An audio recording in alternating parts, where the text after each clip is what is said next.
साल 1300 की शुरुआत में 4 से 5 लोग हाईलाइट हुए। सल्तनत ऑफ रोम का ओस्मान, ईरान, अजरबैजान, आर्मीनिया में Mongol Ilkhanate, black sheep, white sheep और सफाविद सूफी ऑर्डर। अजरबैजान के पास अर्दाबिल शहर से सामने आया शेख सफी अल दीन अर्दाबिल। ये उस सदी के एक सुन्नी पीर माने जाते थे। पीर एक तरह से मुस्लिम संत होते हैं। इस्लाम की अच्छी बातें बताकर लोगों को जागरूक करके इस्लाम कबूल करवाते हैं। भारत में आज भी जिन्हें पीर बाबा की दरगाह कहकर पूजा जाता है, जिनकी मज़ार पर चादर चढ़ाई जाती है, वो इन्हीं की तरह एक पीर हुआ करते थे। और इन्होंने उस वक्त एक सफाविया नाम का सिलसिला जारी किया था, जिसके अंदर मुस्लिमों को इस्लाम के लिए जागरूक करना, नमाज और कुरान पढ़ना, दिल दिमाग साफ रखना और सबको बराबरी से देखना, ये सब इसमें सिखाया जाता था। जिसकी वजह से बहुत ही जल्दी इस सिलसिले को लाखों मुस्लिम्स का सपोर्ट मिला। जब तक ये सिलसिला कम्युनिटी बढ़ रही थी, इस वक्त तक मंगोलियन लखानटे की मौत हो चुकी थी और 1378 में उसका एम्पायर काराकोयनलू ब्लैक शिप टर्क्समैन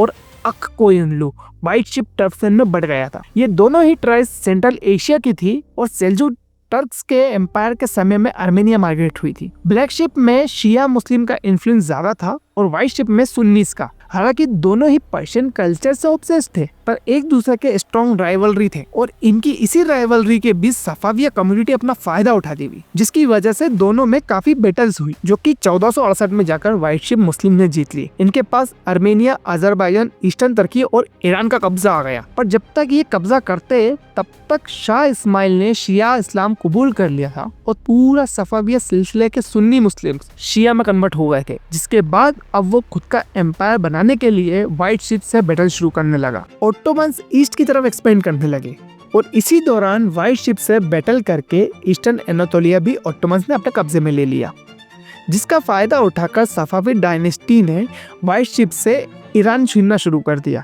दोनों के बीच बफर जोन बनने की वजह से व्हाइट शिप ने घुटने दे दिए और जिससे सफाविद का कब्जा पूरा हो गया। हालांकि वो यहाँ नहीं रुका। शिया मुस्लिम्स की मेजोरिटी वाले सफाविद ने अब की बार ऑटोमन्स को चैलेंज किया। ऑटोमन्स ने सफाविद को तीनों तरफ से घेरना शुरू किया और 1555 आते आते वो आर्मेनिया पर भी कब्जा करने लगा, जिसके डर से सफाविद शाह अब्बास ने स्कॉर्च्ड अर्थ पॉलिसी बनाई और लाखों आर्मेनियंस को ईरान के अंदर माइग्रेट करना शुरू किया, जिसकी वजह से हजारों घर जलाए गए, लोगों को मारा गया।